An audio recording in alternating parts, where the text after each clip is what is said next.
Hi అండి, welcome to STV. అనర్హులకు ఇల్లు మంజూరు చేస్తే సహించేది లేదు. కేఆర్సీపురంలో 13.45 కోట్లతో 269 ఇళ్ల నిర్మాణాలు. రాష్ట్రంలోనే మొదటి స్థానంలో సూర్యాపేట. ఇందిరమ్మ ఇళ్ల నిర్మాణ పరిశ్రమలో ఎమ్మెల్యే పద్మావతి. ఇక్కడ చూసుకోవచ్చు మీరు, ఎమ్మెల్యే పద్మావతి గారు అయితే మొత్తానికైతే ఈ నడిగూడెం మండలం కేఆర్సీపురంలో ఇళ్ల నిర్మాణాలను అయితే పరిశీలిస్తున్నారు. ఇక్కడ వివరాల్లోకి వెళ్ళిపోదాం మనం. అనర్హులకు ఇల్లు మంజూరు చేస్తే సహించేది లేదు. ఇందిరమ్మ ఇళ్ల నిర్మాణ పరిశ్రమలో ఎమ్మెల్యే పద్మావతి.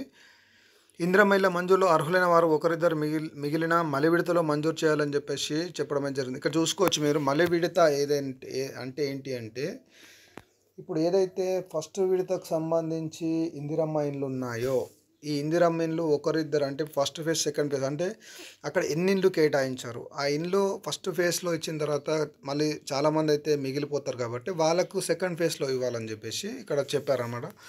అనర్హులైన ఏ ఒక్కరికి ఇల్లు మంజూరు చేయరాదని చెప్పేసి కోదాడ ఎమ్మెల్యే ఉత్తమ్ పద్మావతి రెడ్డి అధికారులకు అయితే ఆదేశించారు.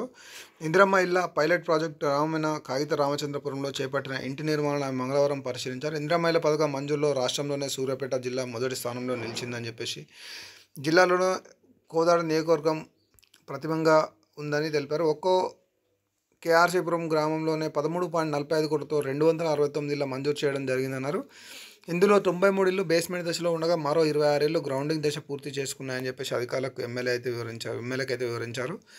అనంతరం ఇక్కడైతే మొత్తానికైతే ఇక్కడ తిరగడం అయితే జరిగింది ఎమ్మెల్యే గారు ఆ ఏరియాలో మొత్తం. ఇక్కడ చూసుకోవచ్చు మనం, ఏదైతే ఈ నడిగూడెం ఉందో ఇక్కడ వచ్చేసి మా దాదాపు ఏదైతే ఉంటుందో ఆ విలేజ్, అక్కడ సంబంధించి 269 ఇల్లు అయితే మంజూరు చేయడం అయితే జరిగింది. అక్కడ 13.45 కోట్లతో అయితే ఈ ఇల్లు కట్టుకోవడం అయితే జరుగుతుంది లబ్ధిదారులు. ఇక్కడ చూసుకోవచ్చు మనం, 93 ఇల్లు బేస్మెంట్ దశలో ఉండగా మరో 26 ఇల్లు గ్రౌండింగ్ దశ పూర్తి చేసుకున్నాయి.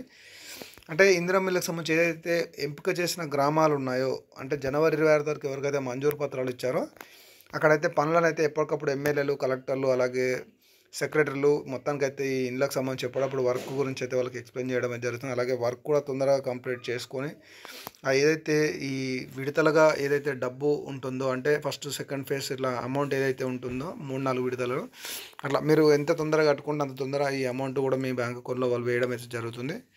Thank you for watching STV.